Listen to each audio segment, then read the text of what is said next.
fiatalember, Krányic Róbert, Farkas István taktársunk irányítása mellett különleges dolgok megtanulására készül. A lovagoló tudomány elsajátítását még az elején tart, de talán az átlagosnál többet tud. Engedjék meg, hogy Krányic Róbert egy rövid bemutatót tartson lovas tudásából.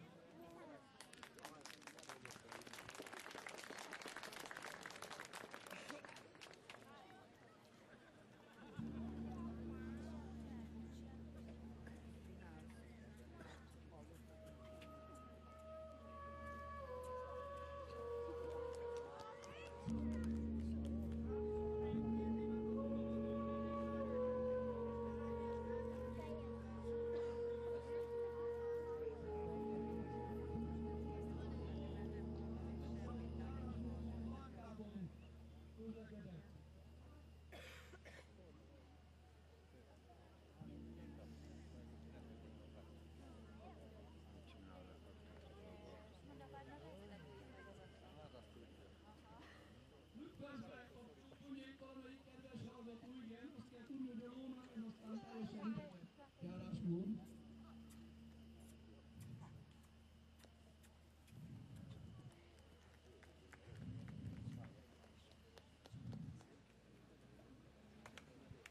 Tapsot köszönettel fogadnám a további búcsúzásokat kívánni.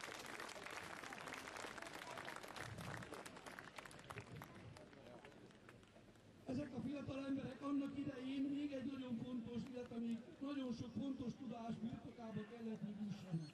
Mindezt játszva tették, a modern pedagógia is tudja, hogy fontos dolgokat a gyermekekkel úgy lehet könnyedén elsajátítani, mint ezt játék közben teszik.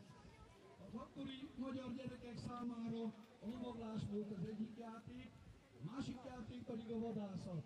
Ezték ezt barítjával és íjjal. A pici gyerekek pici íjjal, tompa végű nyilvesszővel nyilasztak. Csúnya dolog ezt ma már kimondani, madarakra, apró földön futó rákcsálókra. Vadászni tanultak, mert a régi lovas népek is vadásztak. Aztán mikor már jól tudtak nyilazni, akkor ugyanezt lóháton csinálták. Krányic Robi barátunk most lóháton való nyilazás művészetét mutatja be. A hajdani magyarok harcmodora egyébként erre alapult, hogy az ellenséget meglepetésszerűen megközelítették, körbenyargalták, ezáltal álló helyzetre kényszerítették, tehát az ellenség egy álló célponttá vált, miközben az ő támadó körbelovagoló lovasok mozgó célponttá váltak. És ők igyekeztek, az ellenség az nem így volt felfegyverezve, láncsa, hajításnyi távolságán kívülről körözve nyilazni, a tömegbe összezsukolt, éppen a köröző hadmozdulat által tömegbe összeterelt ellenségre, és a tömegbe nyilazva könnyebben találtak célt, miközben ők vágtázva, mozgó célpontként nehezen eltalálhatók voltak.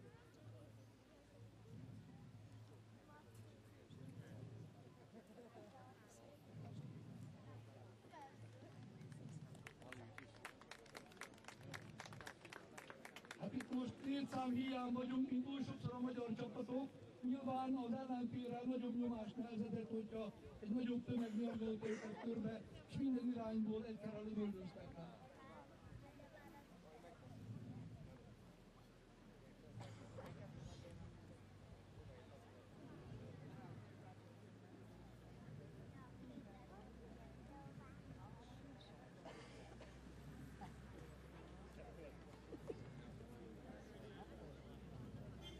Köszönjük Robi bemutatóját, és